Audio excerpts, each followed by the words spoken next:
Bismillahirrahmanirrahim. Assalamualaikum warahmatullahi wabarakatuh. Halo, kembali lagi bersama saya, Pak Ko BK. Kali ini saya akan memberikan informasi masih terkait dengan bimbingan konseling, yaitu mengenai tutorial untuk lulus tes psikologi. Tes psikologi ini pasti akan Anda temui baik pada saat Anda akan melamar pekerjaan, ataupun kalau yang masih sekolah itu ada tes-tes psikologi seperti tes IQ. Nah, sedikit banyak mengenai pengetahuan apa saja terkait dengan tes psikologi dan bagaimana cara mengerjakannya. Setelah ini nanti akan kami berikan informasinya. Maka sebelum itu seperti biasa kita berdoa dulu ya. Seperti biasanya kita berdoa dulu agar apa yang nantinya saya sampaikan ini bisa bermanfaat untuk Anda semua dan khususnya untuk siswa saya di SMK YP 4 Taman Sidoarjo. Nah, berdoa menurut keyakinan kita masing-masing. Berdoa mulai.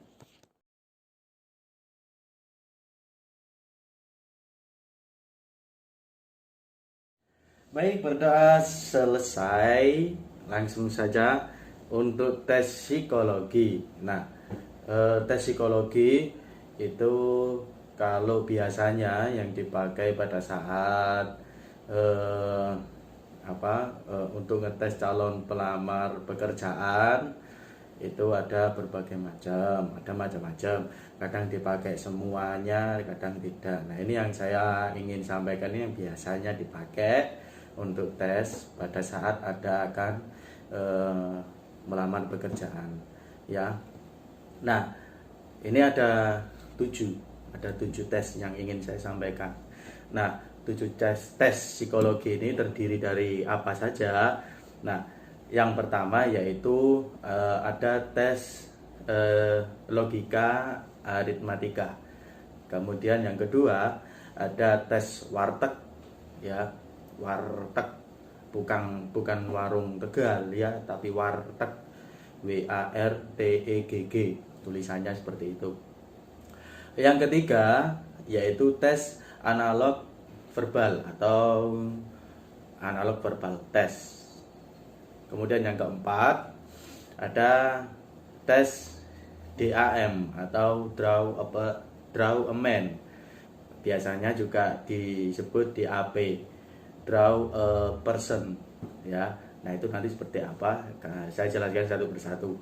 Kemudian yang kelima ada tes Edward Personal Preference Schedule, disingkat EPPS. Nah, kemudian yang keenam ada tes Kraepelin atau tes koran.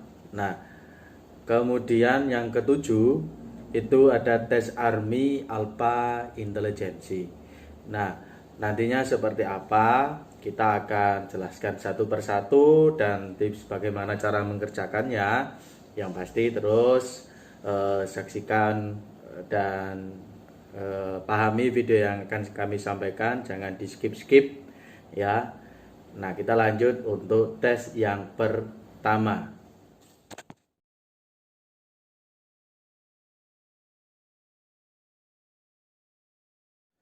Tes psikologi penalaran logika aritmatika itu biasanya bentuk atau model tesnya itu dipenuhi dengan gambar-gambar 2 dimensi hingga 3 dimensi yang bertujuan untuk mengetahui kemampuan seseorang dalam menganalisa dan juga memahami suatu pola tertentu. Tentunya jenis tes psikologi yang satu ini sangat berguna hasilnya untuk perusahaan. Karena dengan diketahuinya kemampuan calon karyawannya dalam menganalisa dan memahami pola tertentu, perusahaan bisa mendapatkan karyawan yang sesuai dengan standarisasi yang dibutuhkan. Nah, contoh-contohnya ini sudah saya siapkan ya, bisa seperti ini ya. Nah, ini salah satu contoh logika aritmatika Ya, di sini ada gambar seperti jaring-jaring ya. Nah, ini bagaimana logika kita bisa menuntun untuk memasang jaring-jaring ini itu akan menjadi gambar seperti apa. Nah, ya. Kemudian ada seperti deret angka seperti ini. Ya, deret angka ini juga termasuk logika aritmatika. Ini ya. Nah, ini. Nah, yang pasti jangan hanya terfokus pada deret hitung atau deret ukur dalam perhitungan. Sebaiknya kamu lihat semua angka dengan sisi pandang yang lebih luas. Karena di dalam soal deret angka yang panjang 3-5 angka yang kamu lihat tidak menjamin bisa memberi jawaban yang benar. Jangan sia-siakan waktumu dengan terfokus pada soal saja. Karena tetap perlu diingat bahwa waktumu terbatas. Jadi usahakan untuk mengerjakan di mana tes yang sebisanya kamu pahami, ya. Jadi untuk mengerjakannya itu karena ada deret angka itu kamu gunakan logikamu.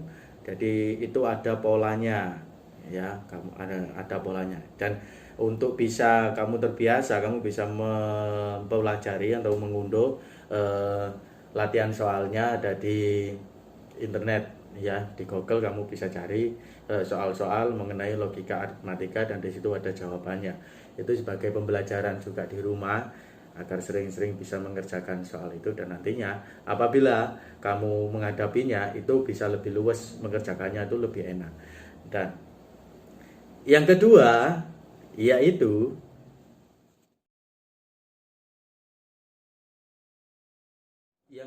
tes psikologi Warteg, WARTEGG, tulisannya seperti itu.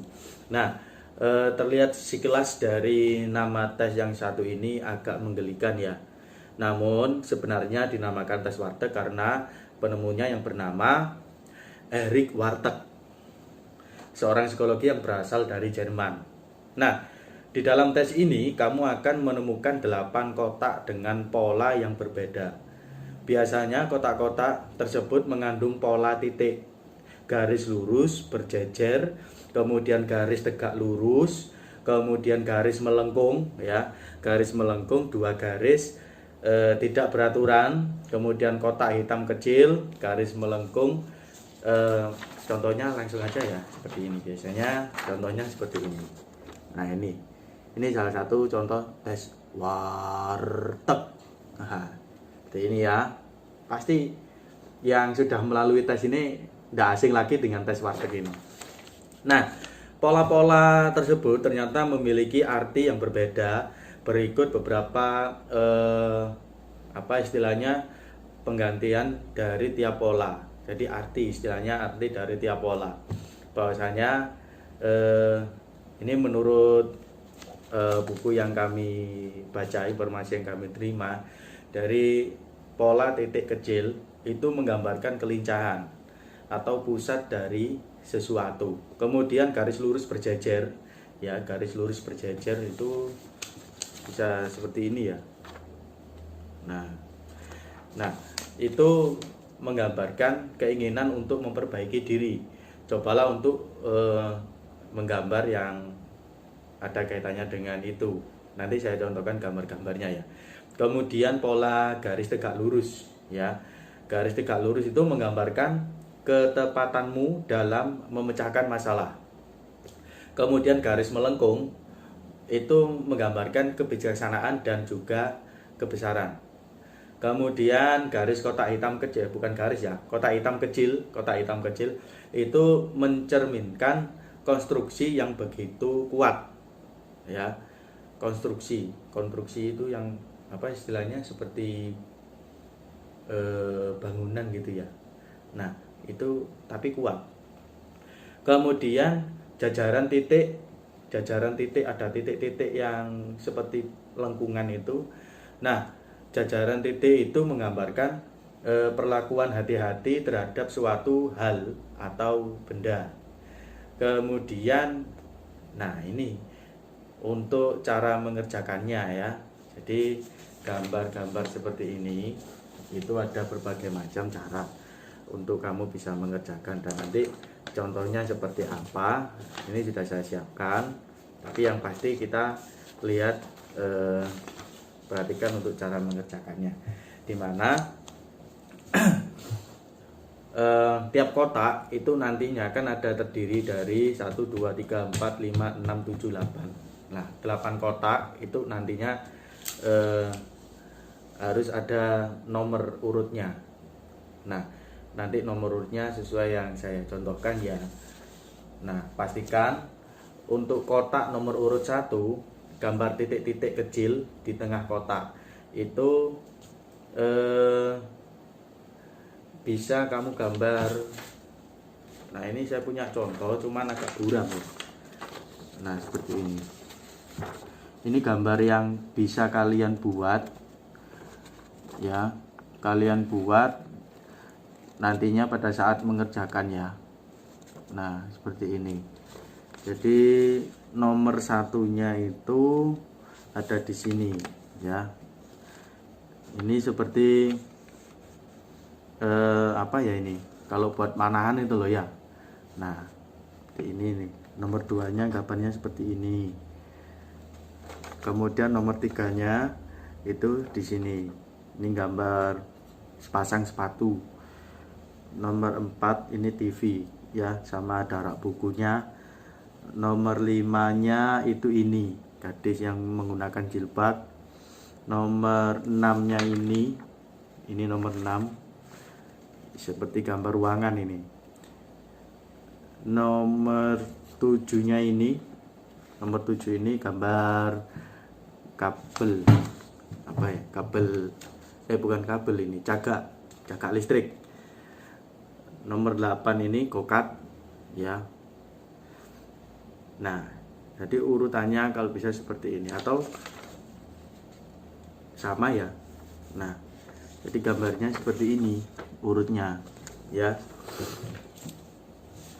Itu untuk tes warteg. Jadi untuk kalian bisa mengerjakan, luwes mengerjakannya, sekali lagi bisa latihan di rumah.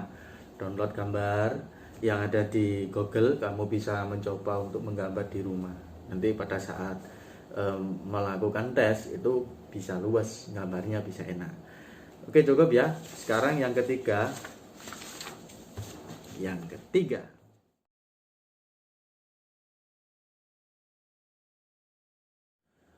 Yang ketiga itu yaitu tes psikologi analog verbal atau analog verbal test. Nah, tes ini biasanya terdiri dari 40 soal, di mana soal-soal tersebut berisi antonim atau sinonim atau analog dari suatu kata. Nah, fungsi dari tes ini yaitu untuk mengetahui kemampuan seseorang dalam menghadapi suatu kondisi. Selain itu juga berfungsi untuk penilaian seberapa jauh kamu menerka dan memahami sebab akibat pada suatu permasalahan.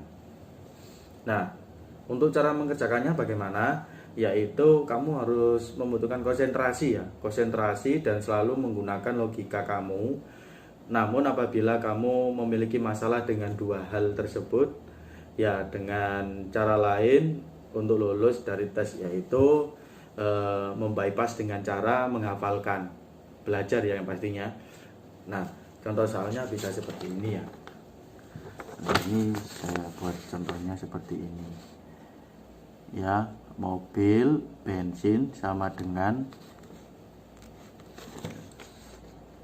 pelari. Nah, pelari sama dengan apa? Nah, ini bisa, pokoknya contohnya seperti ini ya. Ini contoh soalnya. Ini ada yang antonim, ada yang sinonim, persamaan, ada yang lawan kata, dan ada pengetahuan tentang kalimat-kalimat yang lainnya. Nah, selanjutnya yaitu tes yang keempat.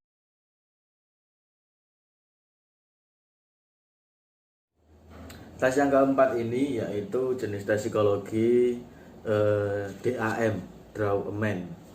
Ya, draw a man itu biasanya kalian ditugaskan untuk menggambar disiapkan kertas kosong, dan itu kalian disuruh menggambar orang yang beraktivitas. Nah, sesuai dengan arti bahasa Indonesia ya ini kamu diharuskan mengerjakan tes ya tadi menggambar manusia. Setelah itu harus mendeskripsikan jenis kelaminnya. Apakah yang kamu gambar itu laki-laki atau perempuan? Harus jelas. Kemudian usianya berapa dan juga aktivitasnya itu sedang apa. Kemudian hasil dan fungsi tes ini yaitu mengetahui kepercayaan diri seseorang. Kemudian tanggung jawabnya, ketahanan dan juga kestabilan dalam bekerja. Nah, untuk mengerjakannya itu yang pertama yaitu gambarlah seorang yang sedang dalam keadaan melakukan aktivitas. Jadi kalau gambar orang itu jelas ya, yang gambar orang pokoknya jangan gambar seperti komik, kartun-kartun itu jangan, tokoh-tokoh kartun jangan. Ya seperti orang, seperti gambar orang seperti ini, telinganya, kemudian alisnya itu jaraknya itu ya pokoknya gambar seperti orang pada umumnya. Nah, contohnya langsung ya, itu bisa seperti ini. Yang paling mudah, ini untuk yang draw a man, yang paling mudah itu gambar orang yang sedang berjalan. Nah, kalau ini kriterianya sudah jelas, ini jenis kelaminnya laki-laki. Nah, usianya kalau dilihat di sini dia seperti sedang berangkat bekerja, jadi aktivitasnya yaitu berjalan. Nah, ini karena ada kakinya satu seperti ini dan satu ke belakang, ini seperti berjalan, dan ini sudah termasuk beraktivitas. Ya, usianya bisa kamu buat 30 atau 25 atau 35 seperti itu. Nah, bisa juga menggambar draw a man seperti ini. Ya, gambar seperti ini, orang yang sedang di sawah. Nah, biasanya juga selain menggambar manusia atau orang itu disuruh menggambar pohon. Nah, kalau gambar pohon, pastikan pohon-pohon yang berbuah, tetapi jangan menggambar pohon-pohon seperti ya pohon kelapa, pohon pisang. Nah, itu nanti nilainya bisa berkurang. Yang paling banyak, yang paling nilainya tinggi itu pohon seperti pohon mangga, itu nilainya tinggi, pohon jambu, ya nangka atau durian. Nah, yang paling mudah itu seperti ini, itu seperti gambar pohon mangga. Dan pastikan pada saat menggambar pohon, nah itu nantinya pohon itu kan terdiri dari akar, batang, ranting dan daun, kemudian buah. Nah, ini harus ada buahnya, harus jelas. Kalau sekilas kita melihat gambar ini seperti gambar pohon mangga, iya kan? Nah, akarnya juga nanti bisa kamu gambar yang banyak, rantingnya banyak, kemudian daunnya juga lebat. Dan ini biasanya diberi waktu cukup lama untuk menggambar ini, ya. Nah, yang pasti manfaatkan waktu, dan tetap pada saat Anda bisa memanfaatkan waktu tadi, yang pasti diawali dengan berlatih dulu. Di rumah bisa berlatih untuk menggambar orangnya dan menggambar pohon. Barangkali pada saat tes cuma disuruh gambar orang, atau hanya menggambar pohon saja, atau dua-duanya. Nah, seperti itu. Kemudian selanjutnya yang kelima, tes yang kelima yaitu tes Edward Personal Preference Schedule atau disingkat EPPS. Nah, tes ini biasanya menunjukkan penilaian di mana bisa menunjukkan jati diri atau kepribadian seseorang ya secara lebih mendetail. Nah, biasanya terdiri dari 225 nomor soal. Ya, yang masing-masing soal terdiri dari jawaban A atau B. Nah, Untuk mengerjakannya itu kamu jangan sampai membohongi dirimu sendiri. Jadi kuncinya di situ. Ya. Kuncinya jangan bohong terhadap dirimu sendiri. Nah, contohnya itu untuk tes ini kan ini bisa jadi termasuk tes kepribadian juga ya. Nah, seperti ini tes Edward-nya ya. Seperti ini. Jadi contoh seperti ini tadi. Yang pasti untuk mengerjakan tes psikologi itu beda sekali dengan mengerjakan ujian nasional, UNBK dan lain-lain ya, yang ada nilainya. Dan ini kalau tes psikologi itu lebih condong ke nilai-nilai perilakumu ya, nilai wawasanmu. Jadi yang pasti tetap dibarengi dengan belajar, tetap dengan belajar. Kalau kalian sering belajar mengenai tes psikologi, pada saat tes nanti tesnya nilainya juga tinggi. Seperti itu ya. Kemudian yang ke-6,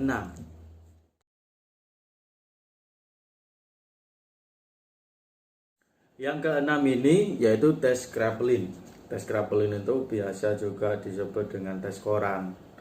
Nah, tes ini terdiri dari gugusan angka, dari angka-angka yang berderet ya, ndak urut angkanya itu.